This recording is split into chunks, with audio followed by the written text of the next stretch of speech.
recording in 10 years. It's been forever, and we're back, baby. We're back and subpar as ever. We have the answer to who's the best of the Super Juniors. Do we? It's us. Wait, we are? It's us. Nice. We're the Super Juniors. We're the best of the Super Juniors. Yeah, you're a bitch. Who? So out of all of the Super Juniors, who's like your favorite? Like out of this tournament, like like what wins, losses aside, like who's your most favorite to watch? Now, if we preface it with like we have nothing against gay people, can I say fag? Yeah. No, wait, no. Oh shit. I thought you were gonna go in a different direction there. Because remember the South Park where they just started calling fags like bikers that were annoying because they're changing the meaning? Well, can't we just say it and not mean it as a slur against homosexuals? I don't want to test this. Okay. I hereby revoke all the fags we said. All right. I'm never saying it again. They were all in reference to a South Park episode. Fag. Okay. My favorite... What'd you say? My favorite what? Your favorite Super Junior from the tournament to watch. You have a big old black shit on your tooth. Oh. You grab your beard. Good Is it job. gone? Yeah. Oh, man. This is... you go first. Fuck. Ooh. There's so many I like. Let's see. Will Ospreay was definitely a really good watch. Tiger Mask initially wasn't a good watch, but as it went on, I started to like him more and more. The whole time for me, Tiger Mask, I enjoyed his matches, but he was very man to me. It was all right. Like, if I had to choose, it would be between Dragon Lee, Will Ospreay, Takahashi, and Marty Scurll. Yeah, Dragon... Oh, fuck, dude, I forgot Marty was even in there. I know. I'm so used to seeing him wrestle with the big boys that I forget that he's a Super Junior. He has a really big pop. No, yeah, he definitely had some good matches. Let's see. I'm going to assume that you're going to say the same thing, but the most unexpectedly good one to watch was that Dragon Lee. Yeah. Yeah. I agree. Neither of us had... I don't think... You've never watched any Dragon Lee before. Nope. I've obviously never watched any Dragon Lee before, and it just... He caught us off guard. Will you tell them what you read online about that thing about Rocky Romero and Shoyo, whatever, about in the locker room? Yeah, they had like a threesome in it. They put it on Pornhub. No, that wasn't it. What? The thing you told me you read about how, because Rocky Romero's office... Oh, but that ended up being a lie. Way to ruin it. You're terrible at this. I thought it was one of those things where you forgot it was a lie and then I told you. No. Oh. That's very likely, though, so I can't... It's happened before. There was a thing that... I think we even started talking about one time on the podcast, and you were like, oh, wait, that was a lie. Never mind. Basically, Gable made me think that all the new wrestlers had to look at Show's cock because it was so big. And Rocky made them do it. No. Rocky would go up to newer wrestlers and tell them to go up to Show and like touch his cock in the shower, and that he didn't like it, and he'd get all embarrassed because it was so big. Or maybe I don't think it was touch it. I think it was comment on it. Yeah, I don't think. It was comment on it. Oh, it's so funny. Okay, so favorite. Such a good lie. Oh shit! Well, hey, you guys should follow us on YouTube. It's Breakroom BS is our YouTube channel. Make sure you subscribe to it. And then follow us on Instagram. All the links for everything's on our YouTube channel. The most important thing is YouTube. That's where we also have Chicken Terror, which is a side project to make you fuckers listen to this. It's not working. But it's not, but it's okay. We're going to keep trying because it's fun. Yeah. Even though I don't do much of that. That's mostly Dave and Ben. Mostly. Correspondent Ben. Oh, yeah, he's a correspondent. So do all those things. Anyway, back to this. All right, I don't know if I can pick a favorite, dude. I can do a top 3. Okay, do top 3 then. I don't know if I can do that. I hate you. I can do a top 5. I'll do a top 3. I'll do a top 5. You do a top 3. I'm gonna do in no particular order. I'm gonna do a top 3: Ospreay, Scurll, and Takahashi.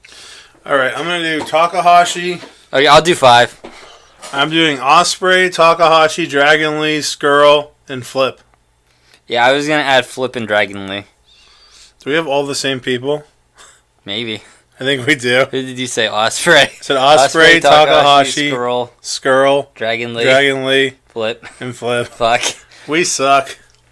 After this, we'll be blowing each other because we're. I think our orders probably would be different if we had to rank best to worst though. All right, why don't we just? You want to get right to the nitty gritty? Yeah, let's get this over with. All right, that's a good way to look at it. I'm too excited to talk about our predictions for Dominion, which we're recording before. Wait, why are we doing predictions for Dominion? They'll be listening to predictions after the show already happened. And plus, how am I going to give a prediction whenever I've already watched 5 of the matches? I already made my predictions beforehand. Oh, though. shit. All right, we'll do that then. Oh, boy. It didn't happen yet. I don't know what you're talking about. What the fuck? You're breaking kayfabe, you jackass. All right, so we're going to start off with Best of the Super Juniors Night 9.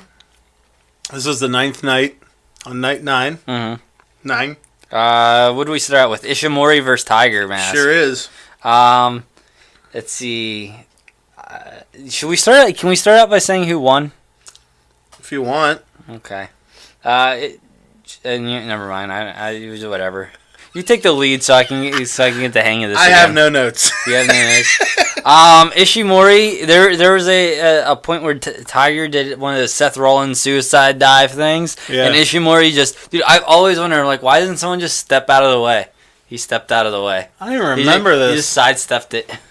Oh, I think Tiger Mask stopped. Never mind. I should have read the rest of my note. Tiger Mask. Dude, this was like fucking. What are you doing, Siri? Go away. Yeah, but either way, like I always see people like go through with it all the way.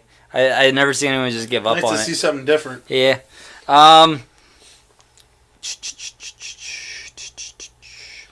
Ishimori won by pinfall. That's the only note I have. Tiger gave Ishimori a nice butterfly suplex from the top ropes, the top turnbuckle, top corner.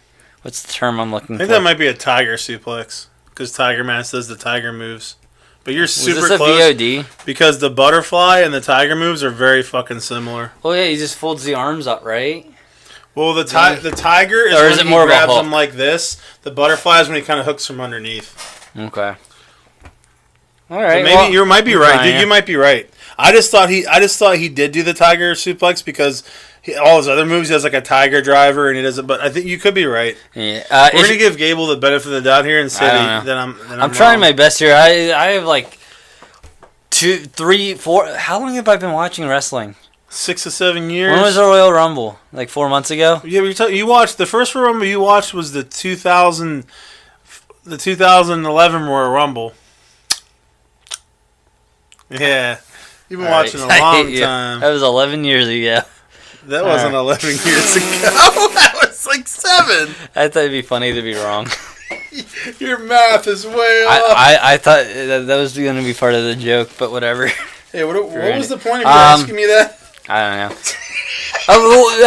I'm not familiar with like terminology and stuff like that. That's why I said you're actually probably right, and I'm probably wrong here. Let's see. Ishimori does like a one-legged like. Is it called like a chest buster? It was like a knee to the chest. I don't know. He like jumped down and he landed on his knee. I've always heard that in wrestling they call it a knee to the chest. No, I'm kidding. It is a chest buster. They use the phrase buster with like a body part a lot, I've noticed. So that's what I wrote. Chest it was buster. A nut buster. A chest burster. You gave him a chest burster. Win. Then the Xenomorph ate his fucking face off and he so lost. Bone Soldier with the win on that one. What? Bone Soldier won. Oh, that is Ishimori, isn't it? Yes. Bushi versus ACH. Do you have any notes on this one? I do. All right. Good match. All right. Bushi does a land on your back and knee the other person in the face from the top ropes move. That's Jericho's finisher, isn't it? Where he grabs him. Oh, yeah. Him with his knees. Yeah, that's a really cool move.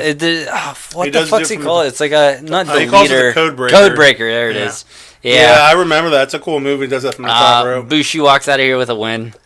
Night 9 with a win. He won by pinfall, right? I would assume so. Well, I mean, you could also make him tap. Any of my notes, if I don't put anything specifically that's not a pinfall, it's just you just assume it's a pinfall. Let's see, Yo versus Flip. Flip does a shooting. I could be wrong. Terminologies and all that. Flip does a shooting star press into a pin and Yo plants his feet and slides to a standing position for a super kick. He slides like out from underneath him. Yeah.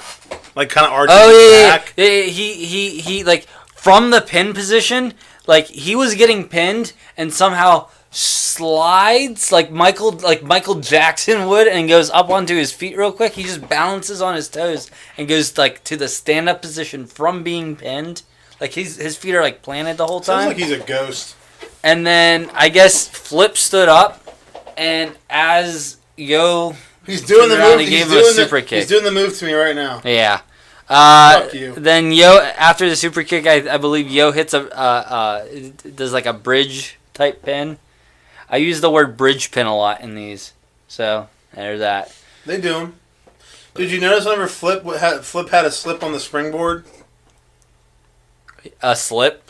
Yeah, he went to do a springboard and fucking slipped off the rope. But he recovered nicely and like didn't fall on his ass or anything. It sounds familiar. It's been a while. I thought this was a really good match. I believe that Yo won this one by pinfall. Any other notes on it? Not on this one. All right, next we have Will Ospreay versus Kanemaru. He hits a bridge for the pinfall. Oh snap! Let's see. Kanemaru. Let's see. He Total War DDT Kanemaru does. His the one signature move where it's like a Total Roll DDT thing. You know what I'm talking about? That's a pretty cool move. Although I'm sure you've seen it before. I'm trying to think of Total War DDT. He like the other guy will catch him and he just like does all these flips around him and then ends up DDTing the guy. Oh yeah, I know what you're saying. Yeah. Is that correct? Tilt-a whirl? Yeah, I think it is. All right, cool. I'm trying. I'm taking stabs at it. Dude, a spot that I fucking love this part in this match, where Kanemaru was gonna spit liquor in Ospreay's face, and Ospreay just covered his fucking mouth so he couldn't do it. You remember this? No. Like he goes to spit and Ospreay just covers his mouth, and then Ospreay super kicks him in the face and makes Kanemaru spit it out.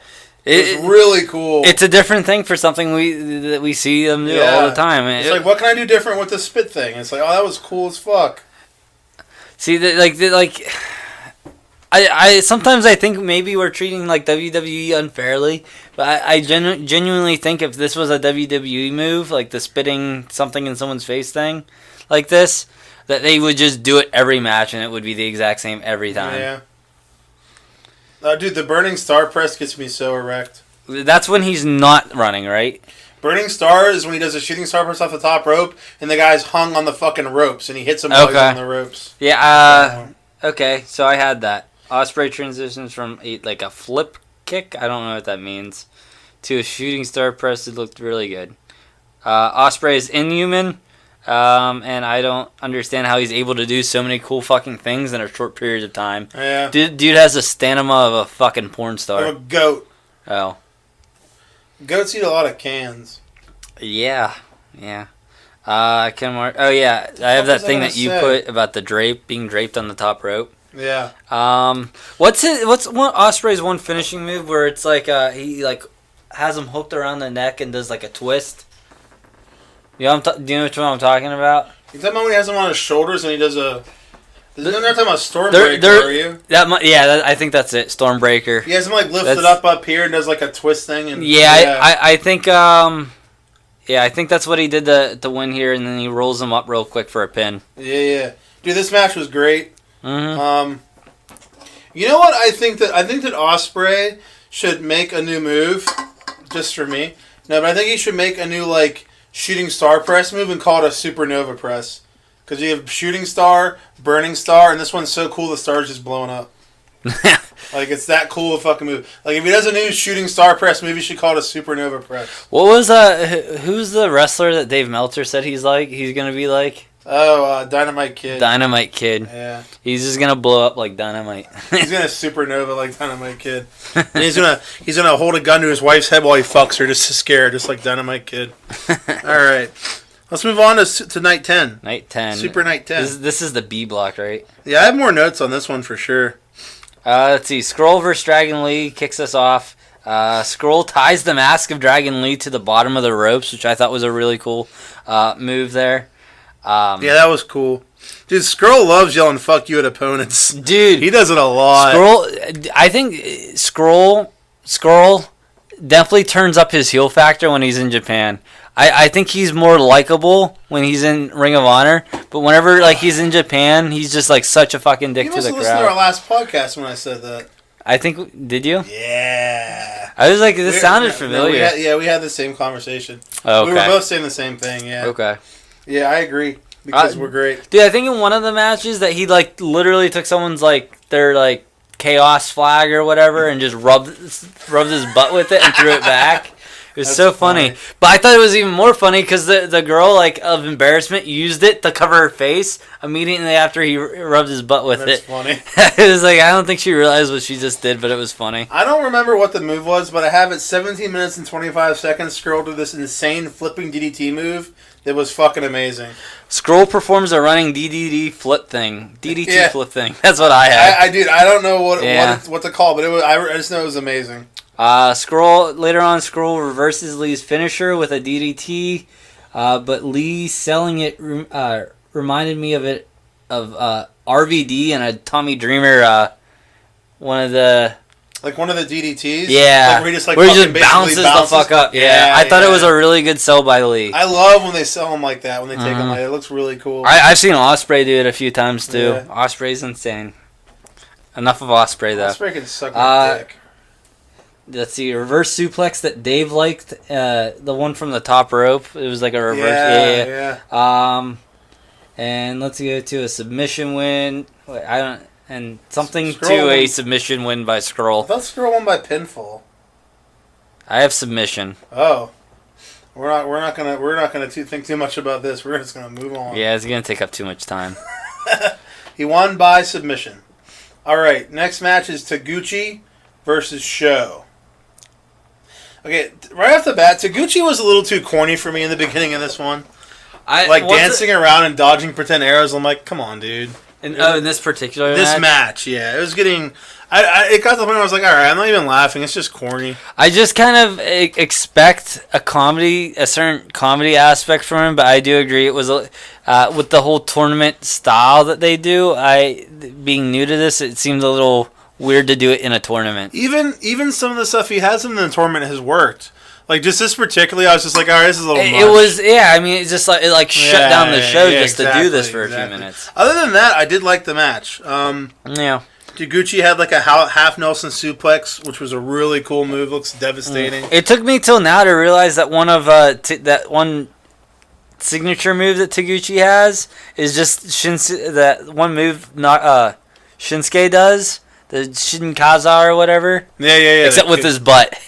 I didn't even realize that. Because he gets in the corner and he throws his arm back while looking up, and then he runs and just hits him with his butt instead. Funny. I never thought of that. You're right. I don't know if that's on purpose. I think it is. Okay. Yeah, that's. Is the guy always on their knees when he does it? If they're on his knees, maybe. It definitely I'm gonna keep an eye out for that. Then it definitely is if the guy's on their knees. Let's see. Taguchi wins from pinfall after a half Nelson suplex. Yeah, that was a sweet move. It was a weird suplex, and I was like, cool. I agree. And then what's next? Sabin versus Takahashi. I have 0 notes on this one. You guys seem to have a lot, so that works out nicely. When used legs from like a face buster position, head buster, brain buster. What was it? Is it called a face buster whenever you need them in the face or something? I don't know. Face buster, brain buster. I don't know. When used legs. A brain buster is a suplex where you basically drop them on their head, so you know for a brain buster. You're like, what did I do? Oh, he uses his legs to propel Takahashi from the top corner of the ring across like a distance across the ring. Like, so they're in the top ropes and somehow he's like sitting down in like a reverse like cowgirl position or whatever. Ooh. Yeah. And he gets Takahashi on his legs and uses his legs to like catapult him across the ring. Did the guy do a flip in the air? Like Takahashi? No, the other guy. I think he threw. I think he just rolled out of the corner. No, the guy that he threw, that he propelled. Takahashi?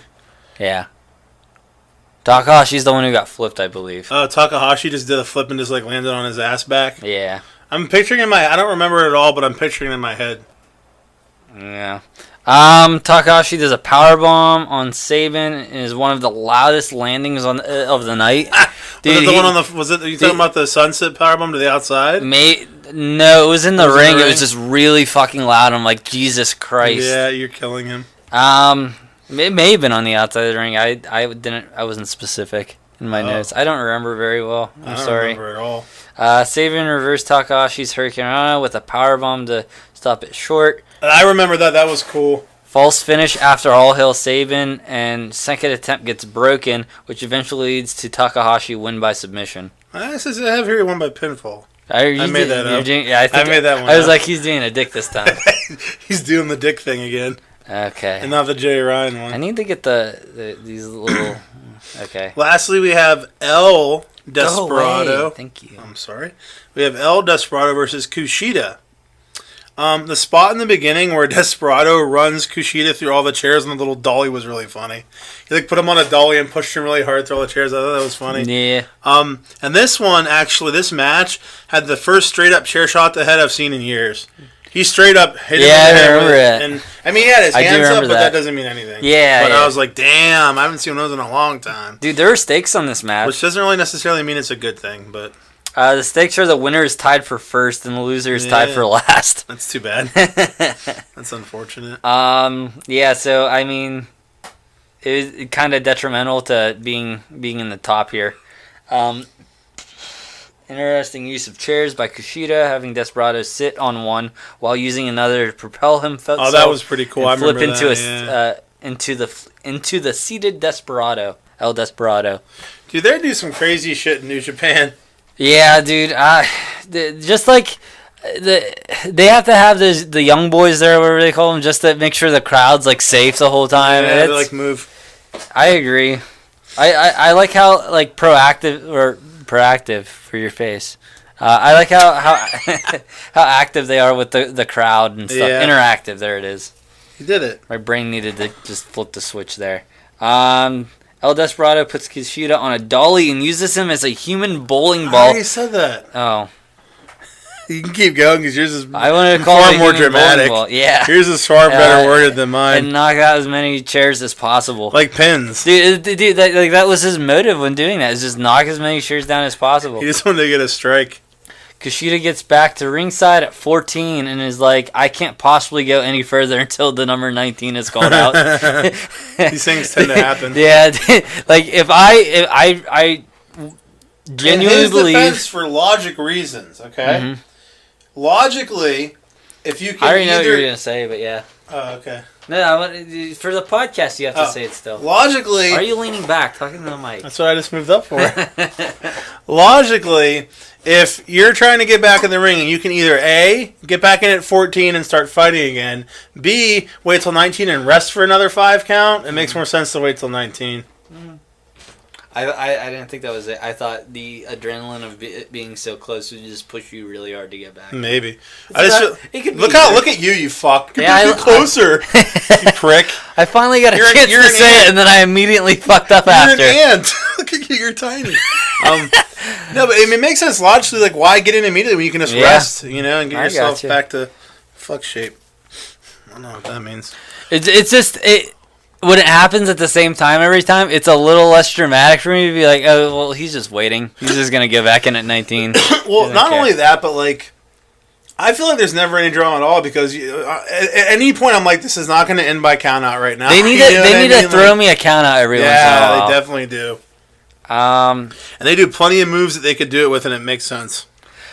I think during one of these tournaments is probably the best time to do it because, like, it's not like the main event is still not even the main event. Dude, I completely agree. I mean? It's a perfect time to do it. You're right. Because it's not a one-on-one match where there's a lot at stake. It's like, dude, you're in the middle of a tournament. Yeah. A count out. Who's gonna remember it? But it's still like the main event of that night. So like it's probably the most watched out of the 4 matches. So like it would be more attention grabbing if it was the last match. And not to mention, if you do like an insanely devastating finisher out there and he loses by count out, it gets that finisher over even more. You're like, it's so devastating, you got fucking counted out when he took it. Yeah. Yeah, they definitely should, but I don't know why they didn't. That's dumb. All right, the last note I have is that the Back to the Future is a great fucking move. a small package What pile the fuck driver. happened Here we go. Here we go. He's got something wrong with his finger, everyone. We're going to have to pause the There's show. like a slice in there. Do you see that? Oh my God, When what did are you that gonna happen? do? I don't know. What are we at? What'd you say? The Back to the Future finisher is a devastatingly cool move. I love it. Which one's that? It's like he has him in a small package and just fucking does like a fisherman suplex and Okay. drops him on his head. I love that move. Kushida won by pinfall. You got anything else on this one? No.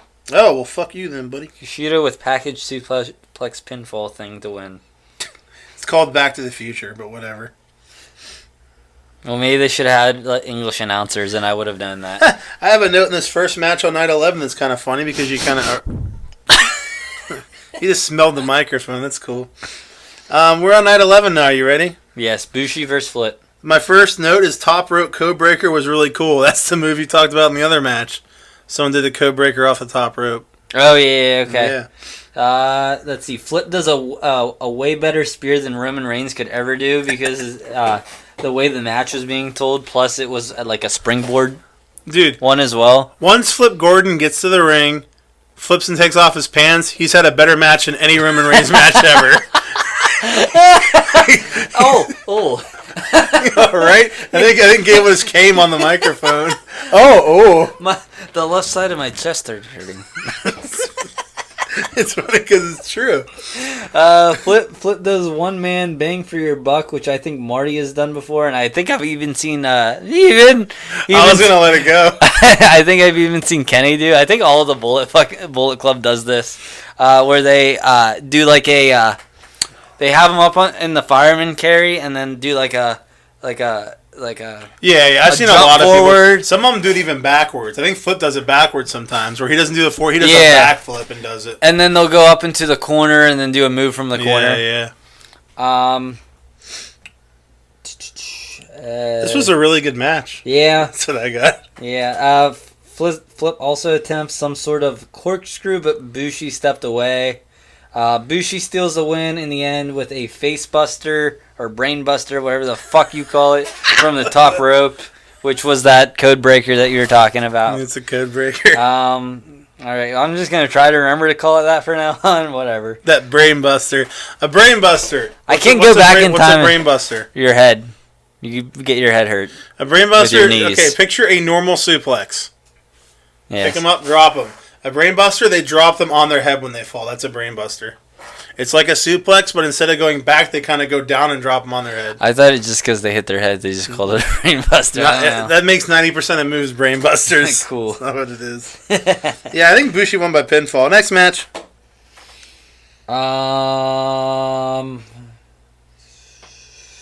Next we have ACH versus Ishimori.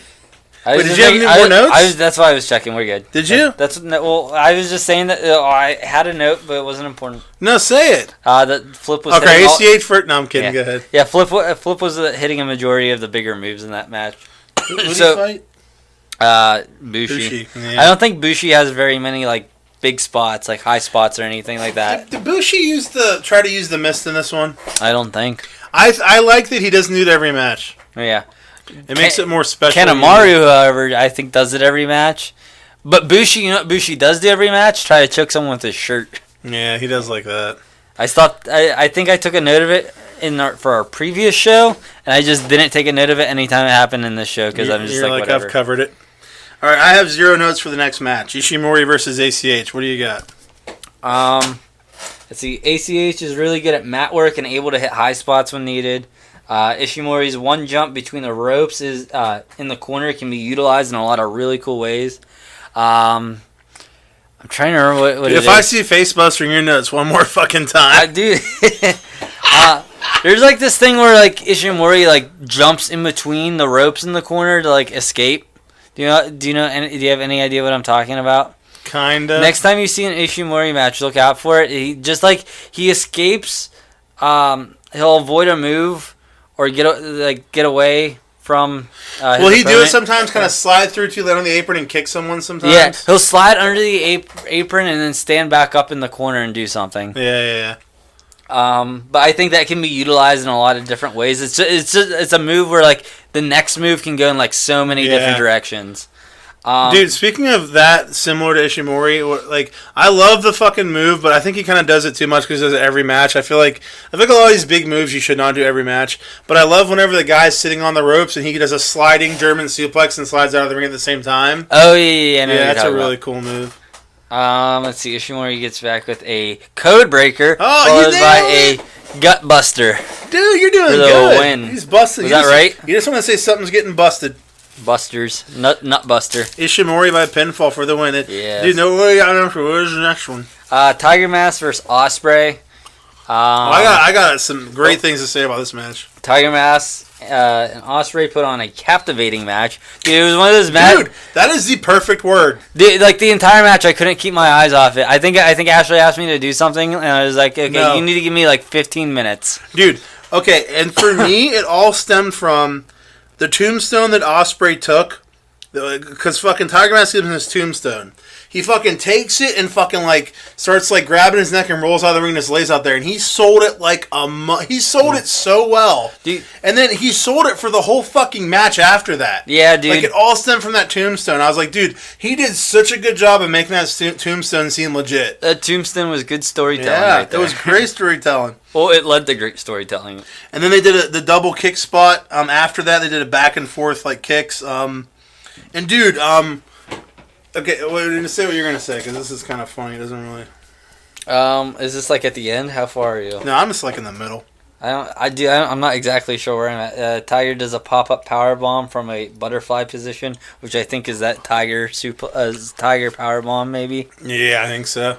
A pop-up Tiger power Tiger bomb. Dude, that springboard cutter. Ospreay's springboard cutter is in reverse like every fucking time I've seen it in this entire tournament. It even got to the point where I was watching the finals with Tito, and I was like, here he goes, and he did it, and he got reversed again. Yes, he goes for a springboard cutter, where he, like, launches, he jumps onto the ropes and goes back to cut him, and it's reversed every fucking time he tries to do it. I'm like, this is Kurt Angle's fucking moonsault. You need to stop going for this move, bro. The one thing he normally has, at least all the times I've watched him leading up to this tournament, he's always done this thing where he does this... God, where did I leave off at? I don't remember. Sorry I farted on you. We were talking about his springboard cutter. Oh, the springboard cutter. Oh, the thing that he always did leading up to this tournament was the... he'd do like a bunch of really cool flips just like whenever like the opponent's like knocked out or something, just to show off. And then he does a superhero landing. Deadpool superhero landing in the middle of the ring. And every time his opponent was ready to fight again and was just like... jump him real quick. You're like, it's cool, Ospreay. Please stop it. It's cool, but you're making yourself very vulnerable, sir. And I have a note here that they did a great job telling the story with Ospreay's neck, to the point that I thought he was going to tap whenever Tiger Mask had him in the neck arm submission. Dude, I was like, dude, I could see him tapping here. Dude, there was I don't know if that was the false finish I was talking about, but there was a point where I was just like so sure that the match was going to be over, and I felt so stupid. I'm like, they just got me real good. Yeah. They got me real good. Dude, in the fucking finish, oh my god, like... Ospreay reversed the tombstone and had him in the tombstone position and fucking flipped him onto his shoulders and set up the Stormbreaker. It was so fucking cool. The Stormbreaker is such a cool move. It is. It was great. The match was fucking great. Dude, I've had until you just told me it was called the Stormbreaker, I've had a series of different descriptions for that move. My favorite one, like a fisherman hook thing, dude, and then my favorite one is barrel hook neck breaker. But I don't know where you even got barrel from. You're like, this sounds cool. It's like a barrel roll, like a plane. The plane does a barrel roll. Barrel roll neck breaker. It's my favorite one by far. Ospreay won this match by pinfall, in case anyone was wondering. These two wrestlers just had like such intensity when they performed like every move together. They just had such a great chemistry that it was great. Like we said it put on a captivating match. Sure was. Dude, who even won this? Oh, Ospreay did. That's what I said. Yeah. Okay. And then we have Kane Maru versus Yo. I think you've pronounced that name different every time so far. Yeah. Kanemaru. Versus Yo. He had a few badass different top rope DDT moves that I liked, and a badass brainbuster I liked. That's all I got, really. Kanemaru pretty much manhandles Yo for a good portion of the beginning of this match. Yeah. Kanemaru performs a front-facing DDT from the top rope. That was one of the cool DDTs I was talking about. Yo came down on his head real hard from a fucking vertical suplex. Me, that was Brainbuster. Brainbuster there. Yeah. Okay.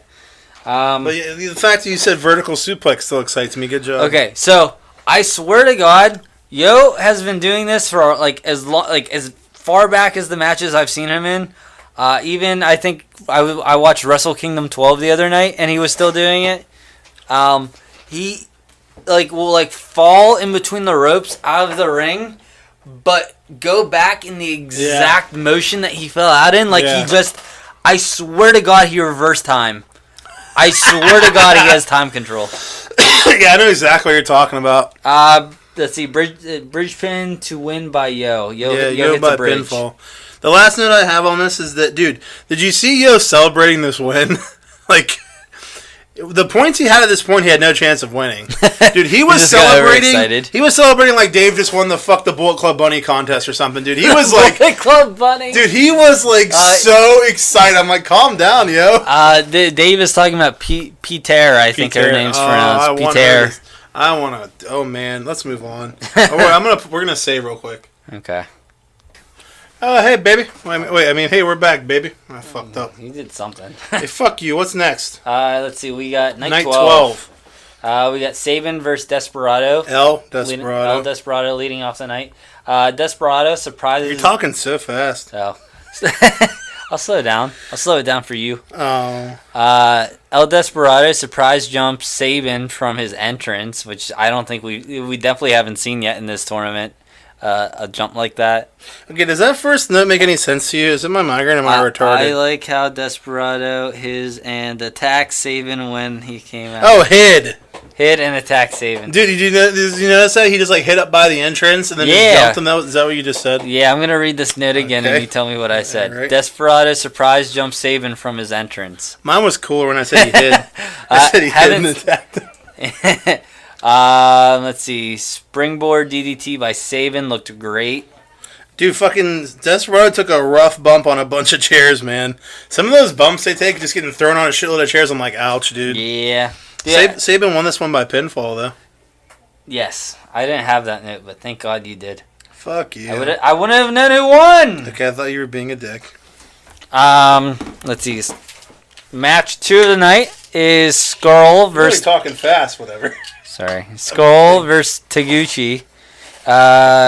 These are Taguchi being way more heavily comedy-based than Skrull, but Skrull's still having a lot of comedy in his routine. I laughed so fucking hard when the ref and Taguchi were doing bird dances and Skrull got pissed off and left. Dude, he left the ring, went straight to a fan, two-sweeted him, and went right back in the ring. It was so fucking funny. Dude, his anger is very short-lived. It's like he gets distracted. It's so great. It was so fucking funny. Taguchi attempts to break Marty's wrist lock, but flips the wrong way and hurts himself. Did you remember this? Marty had I remember that. And he went to flip and just hurt himself more because he went the wrong way like a dumbass. Yeah. So funny. Skrull reversing the hip attack into a chicken wing was cool. I don't know what a hip attack is. That's when he hits him with his butt. Oh, a hip attack. Yeah. I don't know what the fuck I thought you just said. A hip attack. Hippocratic oath attack. That's what it was. You threaten him with malpractice. Marty goes up to a chick and steals her glasses and throws them back threw them while handing them back. I don't know. Oh, he went to hand it back and he just tossed it at her when she went to grab it. That's not nice. It was so funny. That's not nice. He's such a dick. The boot slip was a new way of seeing a heel cheat for me.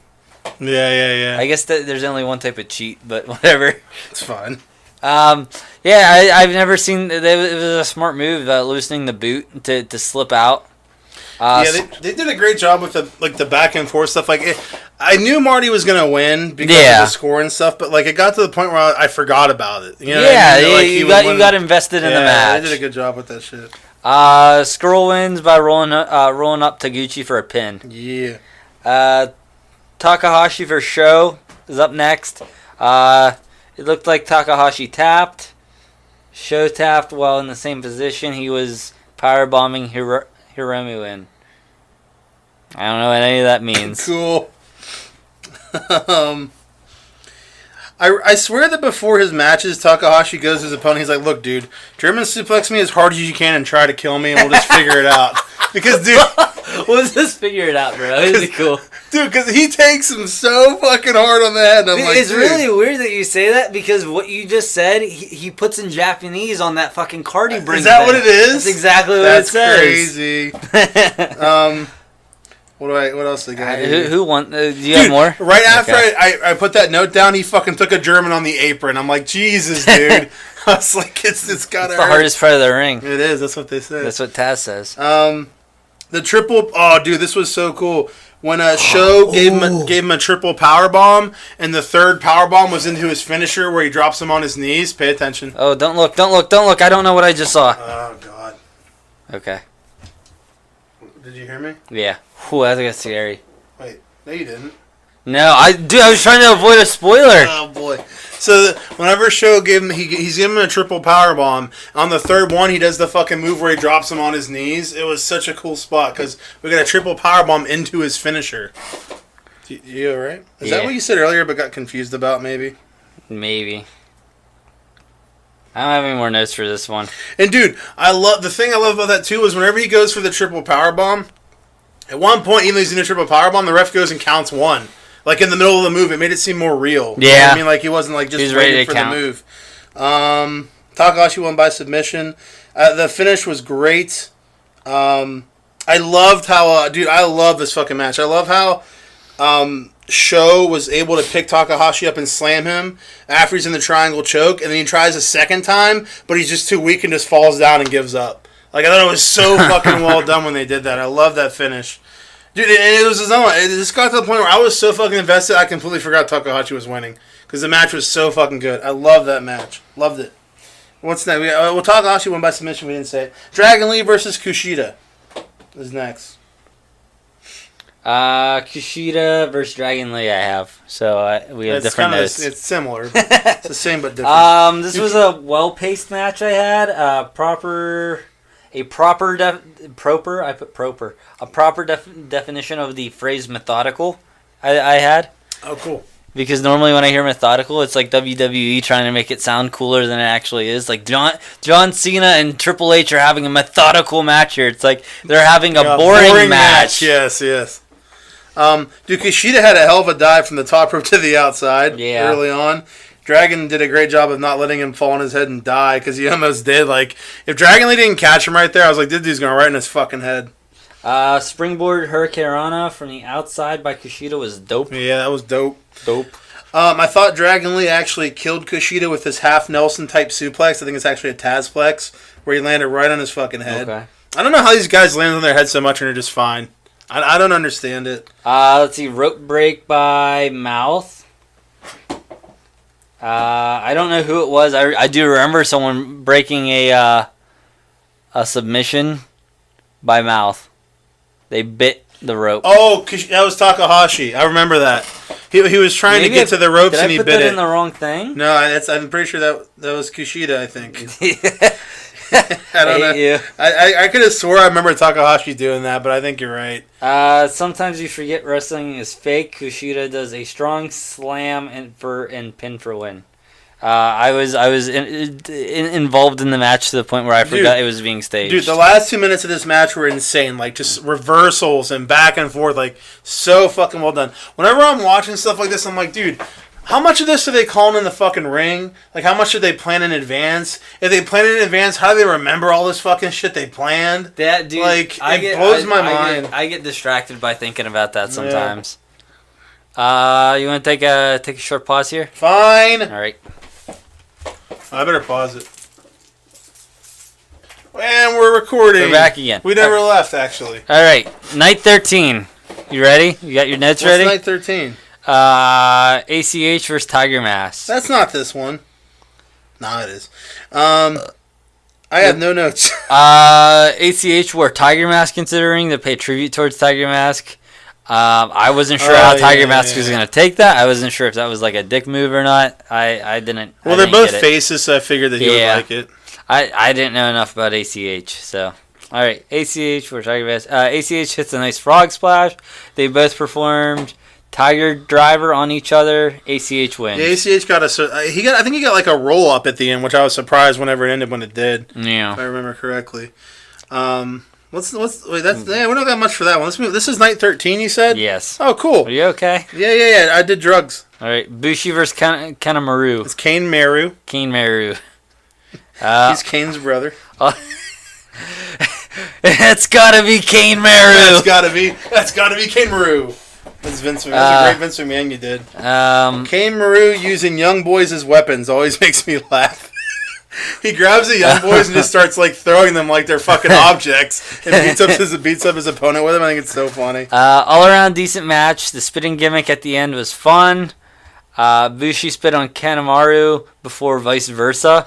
Well, I have on here. Love the spot with Bushi covering Kanemaru's mouth and then spit the mist. Yeah. And it's kind of similar to the Osprey one, quite frankly. And then Kanemaru pushed the ref out of the way. Held on to his while getting suplexed. Yeah. And then did it after, followed by he pushed the ref out of the way and spit the whiskey. A middle DDT for the win. What's a middle DDT? That's whenever you grab their midsection and kiss them. I don't know. I think there's a autocorrect that I'm on middle. I don't know what it is. It was a middle DDT. It was a middle of the rope DDT. Sabin versus Taguchi. Wait, so who won? Oh, I don't. Kane Maru won by pinfall. God, I'm here. Wait, I have another. What's the next thing? Because I got another note here. Sabin versus Taguchi. I have a note that says I hate Kenny King. I don't know how that relates to this. Dude, you texted me like 3 times. They're like, I fucking hate Kenny King. I'm like, I don't know what you're talking about. Yeah, I don't like him. Move on. Was I watching fucking ROH or something? I must have been. Yeah, you just like a note you wanted to bring up. Sabin versus Taguchi. Match was, it was okay. Taguchi made Sabin tap. Calm down. You're going to have a brain aneurysm. It was okay. I think you might. What? Dude, I have like 6 notes, and then my second note is the end of the match. I'm confused. I have one long note, is what it is. This is Sabin? Yeah. Okay, go. Wait, do you have any notes at all? Not really. My first note is that Taguchi won by submission. Then I have that it was a good match. Then I'm going to read this. I don't know what it says. Liked how the ankle lock was on a while and reversed and then put back on, and Sabin eventually tapped. Was cool and realistic. He eventually tapped. Unlike WWE, they just don't tap after being in it for 2 hours straight. Yeah, because like he kept doing it and didn't. Yeah, normally in a WWE match, like he puts it on him, he gets to the ropes. He puts it on him, he gets to the ropes, and something else happens. And this one, he just kept putting it on until he tapped. I don't want to ever watch a WWE again. Yeah, but isn't it a good point what I just said about how he kept... Yes, you nailed it. You nailed it. He kept putting it back on until he tapped, you see? Yes. He didn't give up. He didn't. He never gave up. He never surrendered. Gave up, just like John Cena. Oh, you're an asshole. That's not what I was going for. I was going for that movie Born on the 4th of July. I don't even know what the fuck you're talking about. I don't know what that means. All right, let's move on. Fuck you. Desperado versus Dragon Lee, or Dragon Lee versus El Desperado. His name is... what you want to call him. Oh, I was going to correct you and say El Desperado, but you said it the second time. Yeah. The drama with the mask was almost perfect, by which Desperado would have been like... He would have made more effort to hide his face, but dude, it was really fucking good nonetheless. The mask stuff was like probably my favorite part of this match. It was fucking great. I loved it. This is another thing where I thought it added a great element to the match and added drama. It's definitely one of the most memorable things of all the Super Juniors that I've watched. I have that Lee's first flip scared me. I don't know what that means. It was between a head dive. I think what it was he went out there and he kind of did like Seth Rollins move, but then also kind of a flip not out of the way and like almost went like death. Like whenever he went out, the way he did it, I was like, that was fucking dangerous. I have a note. I think you're talking. No, go away. Desperado, stop clicking on stuff. I was trying to swipe it so I didn't accident. Okay, it's gone. Desperado's mask ripped eventually all the way off. I have discussed this now.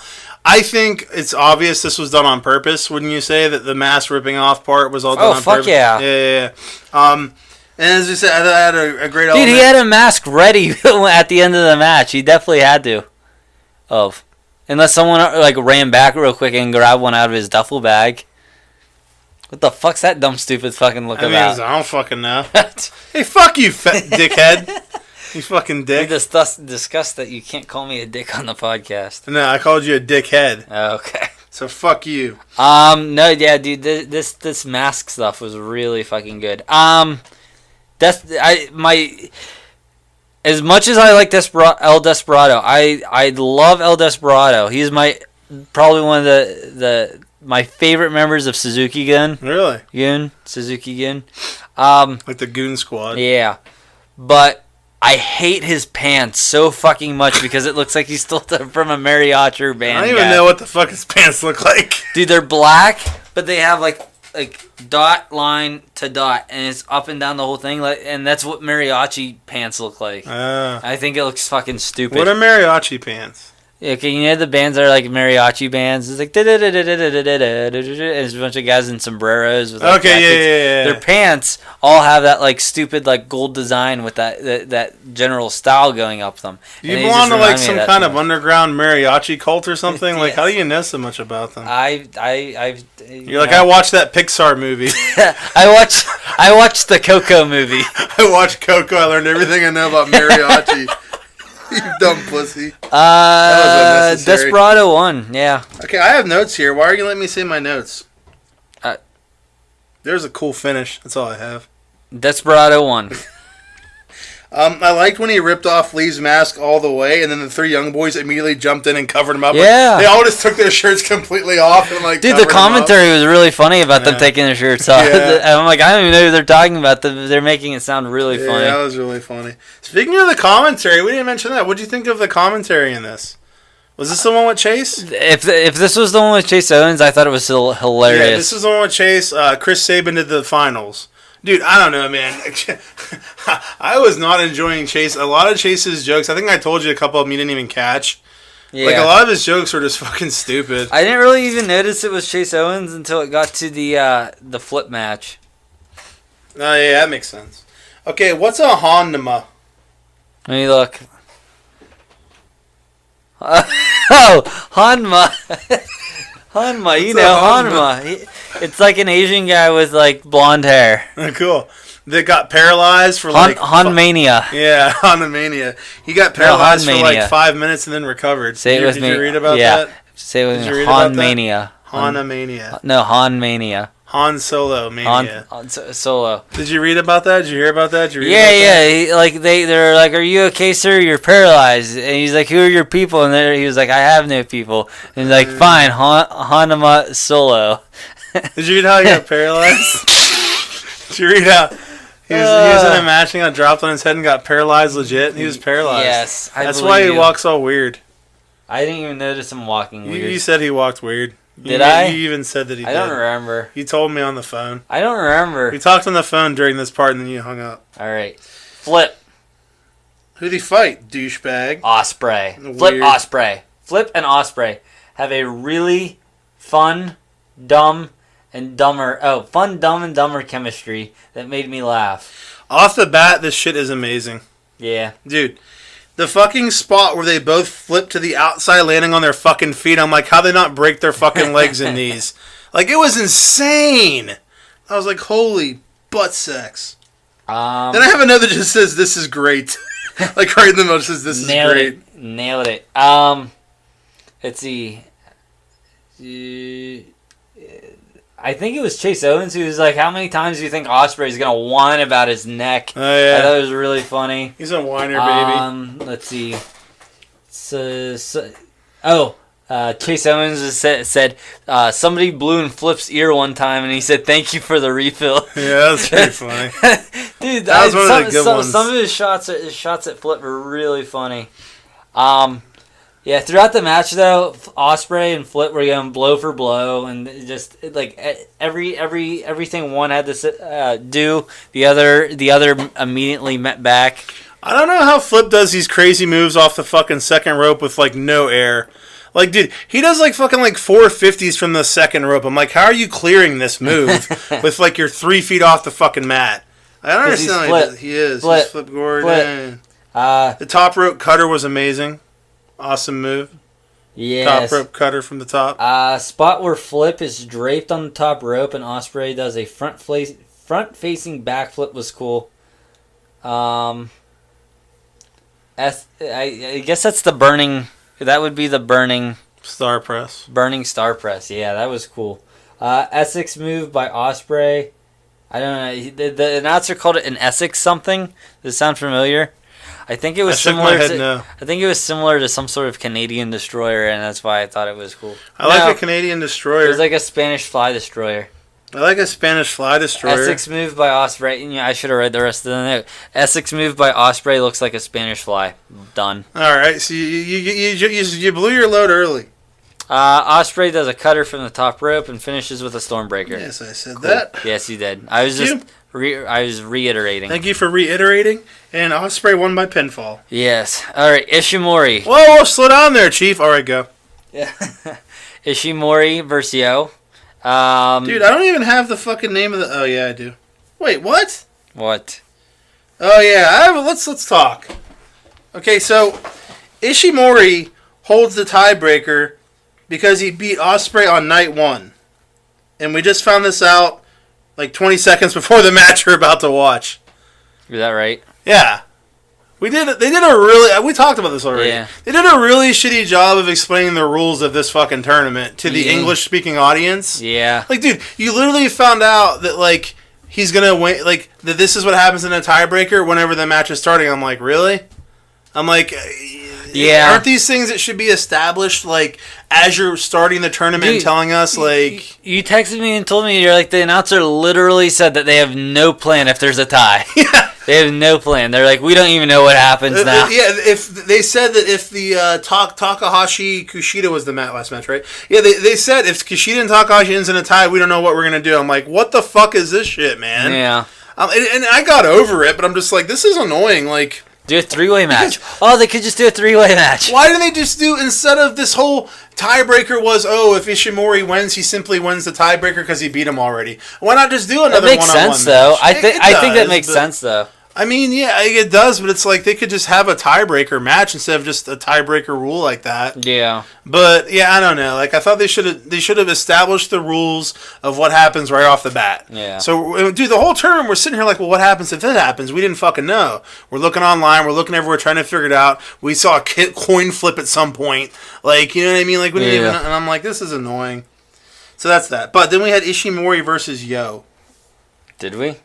That was the next match, bro. I thought for some reason I thought we talked about that. Ishimori fireman cartwheel thing is an interesting twist on it. Okay, it's the thing that Flip does, I think, where he has him up on the shoulders and like flips forward. Yeah, but except Ishimori did it sideways. I've never seen that. I know what you're talking about. Yeah, that was cool. It's like a cartwheel. Yeah, I know what you're talking about. Let's see. False finish with good drama. Ishimori makes Yo tap. I mean, it was kind of cool having Ospreay out there because when eventually you did find out this is what happens, you know what I mean? Like, so that was all right. But yeah, Ishimori won by submission. Second to last match, we got Marty Scurll versus Sho. Okay, I have no notes. You have notes? Was an okay match. I really think him winning could only benefit the next match because it adds another possible outcome. I can't remember Scurll? why. Yeah, Scurll. Yeah, because if he wins, he's still in contention because he's tied, but he didn't, correct? Well, no, what happens was if he won this match, then if Kushida and Takahashi goes to a draw and they don't have a winner, then he wins the tournament. So, is what it is. I think it would have been cooler if he won. That way, it just like it puts in your brain that there's another outcome that they could be trying to fuck you with. See, I saw two trains of thought on this. I thought one, it was like if Scurll wins, it is cool that there is another chance of like what's going to happen now. But then if you look at it the other way, with Scurll not winning, they put the focus on those two in that match, and it makes that match kind of more important because it's just, you know what I mean? Yeah, I definitely saw that one. Yeah, but I think I also would have preferred if Scurll won and it added another element to it. I agree. I agree with that because I still think they could have had a great match and still focused it as long as as long as it wasn't a shit match. Because the thing too, with their new tiebreaker rule, that would have meant that if Scurll won and they won, it didn't matter for Scurll. He still loses because it was a tie. Yeah. So Scurll would have had to win this match and it would have to end in a draw and then he would win, which would have been a lot to have to go through for him to win. You following me?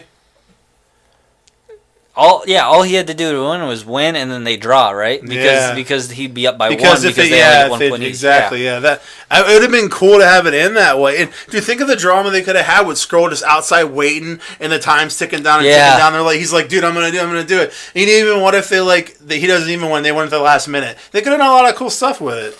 But yeah, they did. Yeah, and you're right, because if Skrull would have been out there, that's when I think it would have been a distraction from their match. Because I just thought if they wanted to go this route, they could. I'm not saying they should have, but they could have had Skrull sitting on the side and he kept disrupting the fucking pinfalls. That's a good idea. And just until the time ran out. I mean, they could have done that. They could have done something where he's just sitting there and, like, you just keep seeing his reactions of, like, oh, my God, they almost won, almost lost. And just his reactions of it getting closer and closer. They could have done a lot of different things, but they didn't do any of it. I mean, like I said, there was a couple different things they could have done with it, but... Wait, did we, dude, what if, Skrull ran out, like, in the last, few minutes, before, and then... Naito or someone came out and just stopped Skrull from interrupting the match. Oh, that'd have been pretty cool. Yeah. Yeah, they could have. I mean, they didn't. It's like, it's whatever. It was still a good tournament, and I still, getting to this last match, I still liked for sure. it. I like Skrull, or Sho ended up winning this one by pinfall. I didn't really have any notes for the Takahashi Kushida match. It was a good match, but I just didn't really. There's nothing I had there. There was, I guess we'll just do Takahashi Kushida. There was one move that was really cool was Kushida was doing a springboard flip, and in midair Takahashi just caught him and fucking German suplexed him, which I thought was really cool. Dude, the fucking tiger driver that Takahashi gave Kushida between the triangle locks, dude, he landed right on his. I thought he killed him. The tiger driver he gives him, dude, he lands right on his fucking head. I've said that a lot, but he landed straight on his fucking head. I'm just like, oh God, is he okay? And then Takahashi ended up winning by submission. That was so that's the end. That was the end of night 3, won by submission, and then that leaves us, with the finals for the last night, which we're obviously not going to cover all the stuff leading up to because we're covering the tournament. Just the final was, what was the final match, Gabe? Takahashi versus Ishimori. For the final match Bone of Soldier. the tournament, yeah. I really thought, I definitely thought it could have gone either way. They could be pushing Ishimori since he's new, give him a big win. Yeah. They could have been pushing Takahashi, dude, he's just so fucking over there. Yeah, he is. Like when you cut to the fans, so many people have fucking Daryl or Takahashi or Takahashi shirts. Yeah, dude's over as fuck. Yep. Oh yeah, that's what I was thinking. Oh. What about a cat now? The fucking Daryl. Everyone's got Daryl or fucking Takahashi shirts. Dude's over. We still got no Daryl at all in this tournament. Yeah. I think that. Yeah, I think it's just a focus on the wrestlers. I think he is keeping it out. Not to get too Cornetti on you. Cornetti. What? Jim Cornetti. What are you talking about? Daryl's not a real cat. You know that, right? Yeah, I'm aware. He's an inanimate object. Yeah, what does that have to do with him not having him in it? I don't understand. Jim Cornette probably hates Daryl. Is that why? Yeah, I'm just saying. He wrote a letter. He was like, "You don't have him in the tournament," and so I was like, "Okay." No, I'm just saying I think it would be better to focus on the wrestlers more for a tournament. Okay, I had no idea what that had to do with Jim Cornette. Yeah. Jackass. He's the one who doesn't like that, right? He doesn't like. He doesn't. I don't know if he's ever said he doesn't like Daryl. He might like Daryl. He likes animals. He probably doesn't like. He's Darryl. a dog person. Yeah, but that doesn't help Daryl. Then does it? He likes animals. All right. Daryl's an animal. Let's see. So the match, Ishimori. Oh, the match. All right, Ishimori's counters by Hurricane Rana down the stairs, dude. Dude, fuck that shit, you know dude. What I'm talking about? I would never in my life take that fucking bump. No. Dude, that's like stuntman shit, man, for movies. Fuck that. That was ridiculous. Yeah. I was like, that is rough. Sliding German. Wait, hold on. Ishimori reversed the sunset powerbomb with the flip. That was cool. Is it the sliding German thing? No. No. He does a sliding German under the bottom rope by Ishimori. Oh, I think I remember what this was. You know how Takahashi does that sunset flip powerbomb, right? Yeah. Whenever he was doing it, Kimurashi just did a complete fucking bat flip onto the floor. He did a backflip. Oh! Yeah, that was a cool reversal first time I saw that. But let's talk about the sliding thing that I think I brought up earlier. Yes, you did. Was you it did cool? Bring it up. Yeah, it was cool. It was cool. Was it cool? It was cool. Dude, Ishimori gave one of the most devastating clotheslines I've ever seen to Takahashi. Yeah, it's a pretty strong arm. It was almost as strong as Okada's Rainmaker. The Rainmaker. It makes it rain. I know you hate it. He did Takahashi did this move where it was a top rope move where, like, you know how they just kind of do like a roll up pin? Yeah. He did it from like the top rope, and I was like, holy fuck. Like, he just kind of did a roll up, and they both landed on the fucking mat, and I was like, that was rough. It was a really cool move. Huh. I never saw it. I've never seen it. 2 reverse Hurricane Ranas in a row was insane. Like, they both did reverse Hurricane Ranas. That was nuts. I had a follow-up note on the clothesline. Dude, for me, personally, I think a really well-executed clothesline or drop kick can really, like, get me, like, reinvigorated in the match. It can really get me if I start to tune out for a second and I see, like, I noticed this a lot whenever I was watching, like, the Okada Omega matches, that, like, Okada would, like, just come out of nowhere with this, like, huge fucking drop kick, and I would just, like, get right back into it again. Yeah, I see what you're saying. It just, I don't know, just, like, if it looks really fucking good, I'm like, oh, shit, he just got fucked Looks up. like stiff as fuck. Yeah. Yeah, stiff as Whoa. fuck. Whoa, what happened? Dude. The butterfly driver to Ishimori actually made me yell out loud, fuck. Because it looked like it hurt so bad. Because he almost killed him again. Ishimori picks up Takahashi while in that triangle lock thing with his legs. Yes. Yeah, and then I have the butterfly pile driver here. Yeah, that was rough. I think it's called the D driver. Someone that called it the right. D driver. That sounds about right. And then Hiromu wins. Who's that? Takahashi won? Hiromu Takahashi. There's 2 Takahashi. His name is just Takahashi. They call him Hiromu a lot. Probably to distinguish that because there's two Takahashis. So it wasn't wrong of me to say Hiromu. No, it was. Alright, I'm done. Oh, well then where do we go from here? Home. What's the score? I'm going home. Stop being a pussy. You can't even hear you. That's how much of a pussy you are. Oh, I'm sorry Look for at being you, a pussy. Is that's all we're covering? Well, right? yeah. Well, how about we talk about the end of the fucking tournament, asshole? That was the. Did you see when he broke the fucking trophy? It was fucking hilarious. Yeah. Dude, they had the big celebration when fucking was it Chaos? No. Jumialu Vargarais. What's the name of his group? Los Ingobernables de Japón. Yeah, they had a nice big celebration at the end. Probably fucked it up. I probably butchered it. That doesn't matter. Ingobernables Everyone came out. How many Japón. people were in that group? Was it only the people that came out, or is there more than that?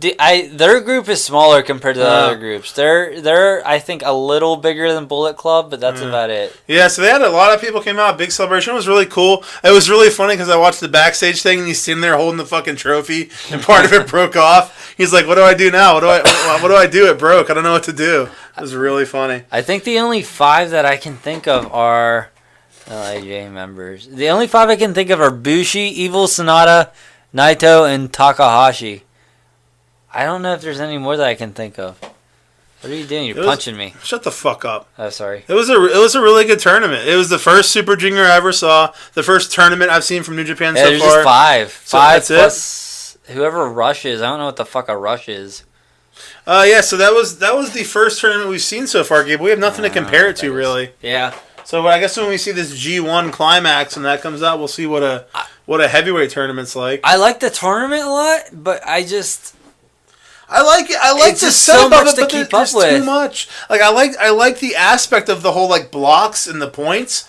But dude, like there's so many fucking blocks. The stuff what I was getting from other people other shows that were reviewing it, and there's not many of them, but what I was getting from it was that a lot of people cherry pick from who they who they already are fans of That or who makes they sense. already know deliver good matches. And they watch those matches. Yeah, so they're not watching every match every night. They'll watch like the main event and like maybe one or two of the other matches, and that's about it. Well, it's crazy because the thing is, we watched fucking 56 matches in this tournament. Yeah. And like we watch it and we're like, dude, just about every match, just like there was something good you got out of it. You know what I mean? Dude, so watching the final, all the matches leading up to the final and seeing some of the heavyweights again, like it was so refreshing to see new people on the screen. yeah, it was a lot. That's it for the best of the Super Juniors. So we're gonna tie it up. We're gonna be doing a review of Dominion soon. We're gonna be watching Dominion and we're gonna do a review of that. Rumored innuendo is that we're in the middle of it. There's no confirming that. Kayfabe, keep it alive. Can I ask you who you think's going to win out of Omega and Okada? I think Omega's winning that match. I think Takahashi's winning the title. I think Jericho's winning the title. That's not gonna. I don't think Jericho's winning. Three people aren't winning the title. I don't think Jericho's winning. I don't know. I'm going with all three. I'm going with all three winning. That's what I'm saying, motherfucker.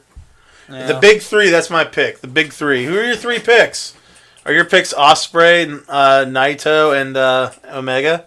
Ospreay, Naito, and Omega. Cool. Well, my reason for picking Omega, this is if we were doing a coverage of all our picks, I at least want to go over why I'm picking Omega.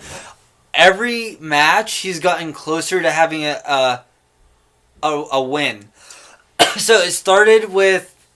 I've been waiting as long as possible to talk about this to give you time to watch them so it doesn't spoil. But they're still really good matches regardless of the outcomes. The first match, Omega just straight up loses. Second match, it's a draw at 60 minutes. Okay. Third match was during the G1, and Omega won. But then there was post-match statements by Okada saying how he just kind of let him win because of how short the time limit was. I can't remember exactly what it was, but it wasn't a clean win from Omega. And I think this is going to end up being his clean win. Well, the thing I heard from watching at some point during the pay-per-view so far, someone mentioned in regards to that match, they're like, this is the end of the series. They're like, no matter who wins, this is the end of the series. So they're making it sound like even if Omega wins, like that's the end. They're not wrestling anymore. If it's which the end, is stupid. If it's the end of the series, I don't see why Omega wouldn't win. It would be like to me, I don't know. I could just see it being a dull ending that he fought for 4 matches in a row and didn't have like a full out. Yeah, but the thing is, if it's the end of a series, then how is Okada not getting a rematch? It took him 4 matches to beat him. How does that make sense? I don't know. Like, you know, if Omega meets him, or if Omega beats him, like Okada should get 3 matches to try to win it back. I just don't. It seems silly. I don't know. I'm picking Omega, so I don't know. It's just I don't get how this is going to be the end of it. It doesn't seem fair if a dude gets 4 chances of winning and he loses and the guy's done. Like I don't how that makes any sense. You know, I don't know. I think it would help a lot more if I followed the outside of the show press, like the interviews and stuff. Yeah. So I had a better idea of where they were coming from on. Yeah. You know what I mean? Yeah. Are you just saying yeah? Yeah. To kind of see what they're talking about. Kind of see what the feud, like what the state of the feud is. I mean, I guess, yeah, but I mean, like, I'm just going on what they're saying. Like, if they're saying it's the end of it, what else is there to hear? You know what I mean? Like, that's how they're talking, and it just confuses me. I don't get it. You know, I don't get it. And it's a whole, the whole, maybe he Japan, doesn't want a rematch. Maybe he just will be like, if I lose, then that's it. Then you won. It's the you whole, won, Kenny. the whole Japanese, like, culture of wrestling where it's like, he does get dude, I can't even talk. It's like I need to end this. Okay. Yeah. All right. That's it. We're going to finish it. We're going to end the show here. Just follow us on YouTube at Breakroom BS. Yeah. Instagram, all that's Twitter's, all the same tags. Penis. Yes, penis. We'll see you next time, hopefully with Omega as champion. I don't think Dave cares either way. We love you.